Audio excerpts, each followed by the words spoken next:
उसको लिखने के लिए मैंने हजरत मोहम्मद सल्लल्लाहु अलैहि वसल्लम की जीवनी पढ़ी। जब जीवनी पढ़ी तो जो कुरान मजीद की आयतों को मैंने आतंकवाद से जोड़ा था कि इन आयतों की वजह से आतंकवादी बनते हैं, लेकिन जीवनी पढ़ने के बाद मुझे लगा कि ये आयतें आतंकवाद को रोकने के लिए हैं, आतंकवादियों को। सुभान अल्लाह। जय हिंद दोस्तों, आज मैं वाकई में बहुत ज़्यादा इमोशनल हूँ। और इमोशनल इसलिए हूँ क्योंकि आज जो गुड न्यूज़ मैं सुनाने जा रहा हूँ, यकीन मानिए आपको अपने हर एक हिंदू बहन भाई को इस वीडियो को शेयर करना चाहेंगे। वो हिंदू बहन भाई जो कहीं ना कहीं एक प्रोपेगेंडा का शिकार हो रहे हैं, वो कहीं ना कहीं मुस्लिमों से नफरत करने के लिए जा रहे हैं। क्योंकि खबर ही ऐसी है, दो बड़ी खबर है, जिसमें पहली बड़ी खबर यह है कि आसिफ को लेकर एक बहुत बड़ी गुड न्यूज़ आ रही है और ये गुड न्यूज़ आपको सुनना जरूरी है। और दूसरी बड़ी खबर यह है कि वसीम रिजवी को एक बहुत बड़ा झटका लगा है, क्योंकि जो वसीम रिजवी 26 आयत को हटाने की बात कर रहा था, एक ऐसे शंकराचार्य महाराज हैं जो इन 24 आयत से कुरान से नफरत करते थे और इसलिए उन्होंने किताब लिखी थी कि इस्लाम जो है आतंकवाद सिखाता है। लेकिन जैसे ही उन्होंने कुरान को पढ़ना शुरू किया, यकीन मानिए उनकी सोच चेंज हो गई और उन्होंने उसी के बाद एक किताब और लिखी, जिस किताब का नाम था इस्लाम आतंकी आदर्श। और यकीन मानिए जब आप गूगल पर सर्च करेंगे ना स्वामी लक्ष्मी शंकराचार्य, तो यकीन मानिए आप पता कर पाएंगे कि ये इंसान कभी इस्लाम से इतनी नफरत करते थे और आज ये इस्लाम की तारीफ करते थकते नहीं है। दोनों खबर क्या है सिलसिलेवार तरीके से बताएंगे। तो दोस्तों पहली खबर ये है कि आपको पता होगा जो आसिफ वाला मामला था, जो पानी पीने के लिए एक मंदिर में चले गए और मंदिर में जाने के बाद क्या हुआ हम सबको पता है, उन्हें पीटा गया। और पीटा इसलिए गया क्योंकि एक बहुत बड़े लेवल से प्रोपेगेंडा चल रहा है और ये प्रोपेगेंडा सिर्फ एक दिन का नहीं है, इस पर बाकायदा मेहनत की है।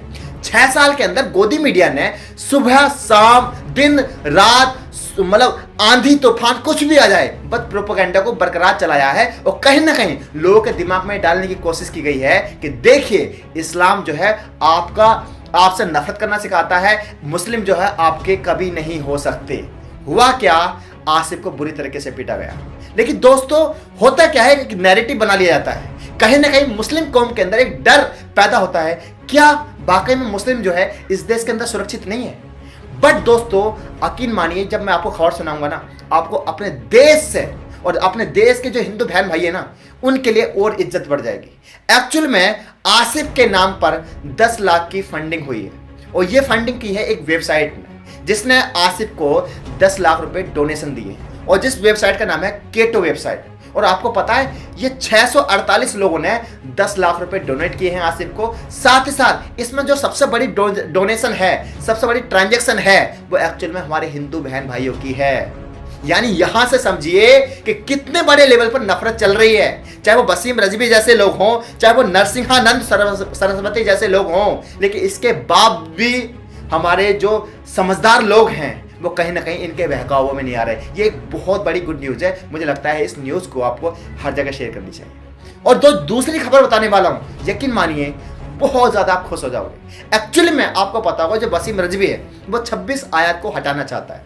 ये तो एक ऐसा मुस्लिम चेहरा है जिसे हिंदू बहन भाई कहते हैं कि भाई ये वसीम रिजवी है। जब मुस्लिम होकर यही कुरान से 26 आयत हटाना चाहता है, इसका मतलब कहीं ना कहीं कुरान गलत है।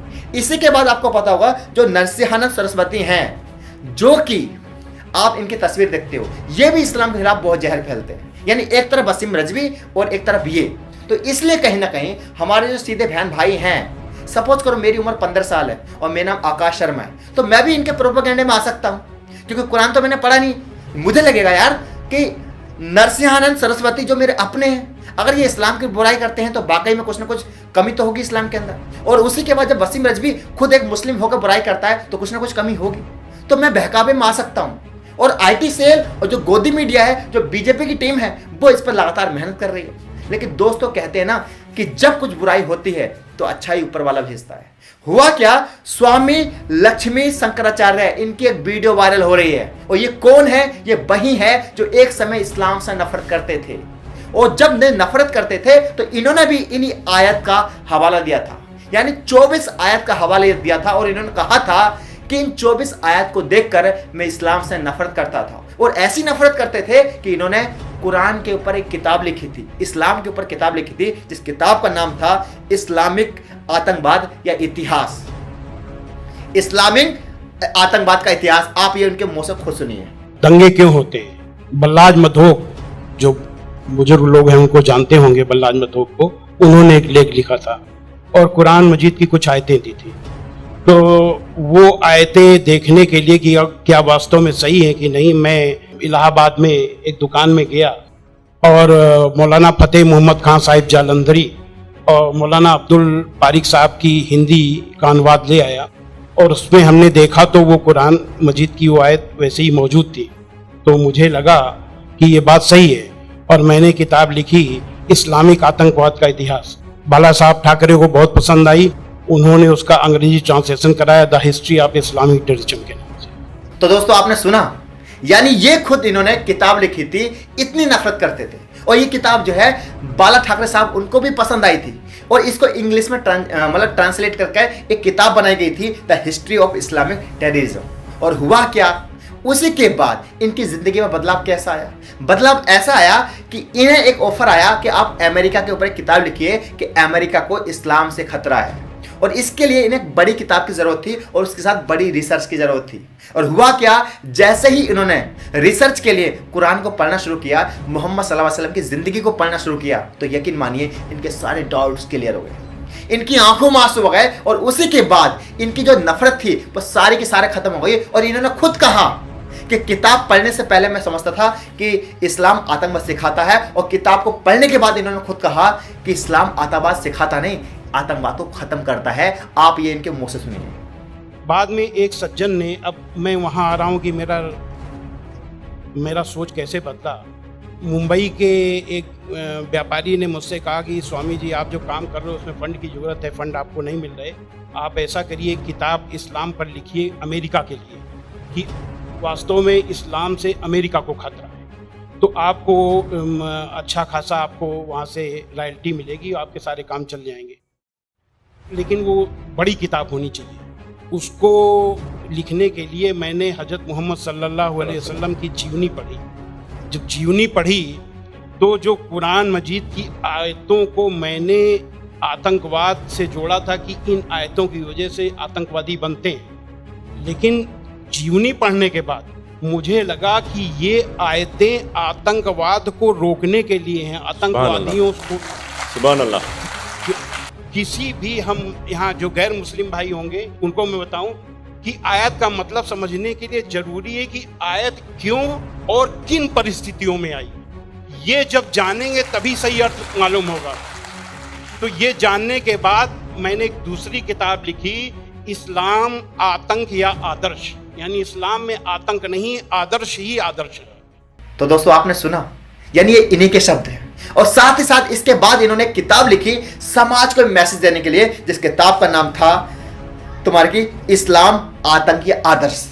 अगर ये किताब आप भी पढ़ना चाहते हैं, मैं चाहता हूं कि हर हिंदू बहन भाई को किताब को पढ़ना चाहिए, और इसका लिंक जो मैंने डिस्क्रिप्शन में दे दिया है। ये किताब जो लिखी है स्वामी लक्ष्मी शंकराचार्य है।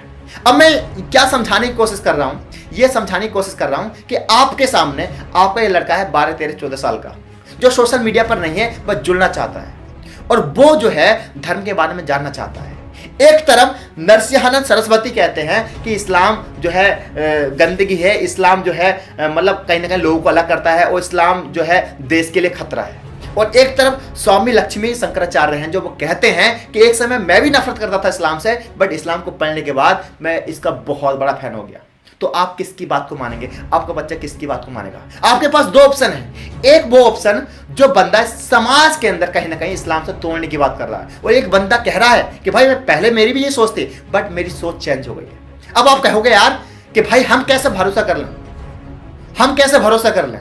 सवाल यही है दोस्तों कि आप इन दोनों में से किसकी बात पर भरोसा करोगे, क्योंकि एक नए इंसान के लिए इन दोनों पर भरोसा करना इतना आसान नहीं है। तो मैं लॉजिकली बताऊंगा कि इन दोनों में किसकी बात पर आप भरोसा कर सकते हो, क्योंकि जो नरसिंहानंद सरस्वती हैं जो अक्सर इस्लाम के खिलाफ बोलते हैं, इस्लाम के खिलाफ जहर उगलते हैं, इन्होंने कभी ये नहीं कहा कि आपको कुरान पढ़ना चाहिए। इन्होंने कभी आपके ऊपर ओपिनियन नहीं छोड़ी। अगर वाकई में कुरान जो है इस्लाम या कुरान जो है नफरत सिखाता है या आतंकवाद सिखाता है, तो ये कहते कि भाई आप भी कुरान पढ़िए, बट इन्होंने कभी रिकमेंड नहीं किया अपनी लाइफ में आपको कुरान पढ़ने के लिए। यानी ये अपनी सोच थोप रहे हैं, बट इन्होंने आपको मौका नहीं दिया कि आप किताब पढ़िए और आप फैसला कीजिए। भाई दूसरी तरफ जो है, जो स्वामी लक्ष्मी शंकराचार्य हैं, ये आपको मौका देते हैं। इनकी भी सोच यही थी पहले कि भाई पहले मैं भी नफरत करता था, इसलिए मैंने किताब भी लिखी, बट जब मैंने पढ़ा तब मैंने इस्लाम को जाना, फिर इसके बाद मैंने किताब लिखी। और ये मौका देते हैं आपको, ये अपनी तरफ से कोई राय नहीं बनाते हैं, ये कहते हैं कि आप पहले किताब पढ़ो, किताब पढ़ने के बाद जानो। और मैं ऐसा क्यों कह रहा हूं? मैं इसलिए कह रहा हूं कि ऐसे बहुत सारे कॉल आते हैं मुझे, जो लोग कहते हैं कि भाई इस्लाम में या कुरान में रिफॉर्म होना चाहिए। तो मैं उनसे यही कहता हूं कि भाई पहले आप किताब पढ़िए। अगर वाकई में आपको इतनी दिलचस्पी है कि कुरान में रिफॉर्म होना चाहिए, इससे अच्छा है कि आप हिंदी में कुरान शरीफ लाइए। और अगर आपके पास पैसे नहीं है, if you don't have money, तो मैं आपको पैसे दूंगा, इसका सवाब मुझे भी मिलेगा। बट फैसला आप पर है कि आप अपने बच्चे के लिए किस तरह का भविष्य देना चाहते हैं। एक ऐसा भविष्य जहां बात तर्कों पर हो, एक ऐसा भविष्य जहां बात सिर्फ मोहब्बत पर हो, या एक ऐसा भविष्य जहां आपका बच्चा जो है किसी दूसरी कौम से नफरत करने लगे। और मैं एक बात कह दूं आपसे कि किसी दिन आपका बच्चा किसी मुसलमान का गर्दन काट कर आएगा या मार कर आ गया, तो भले से आपके बच्चे को कोई पार्टी बचा तो सकती है, बट यकीन मानिए आप उस रात चैन से सो नहीं पाओगे, क्योंकि आप अंदर से ऐसे नहीं हो।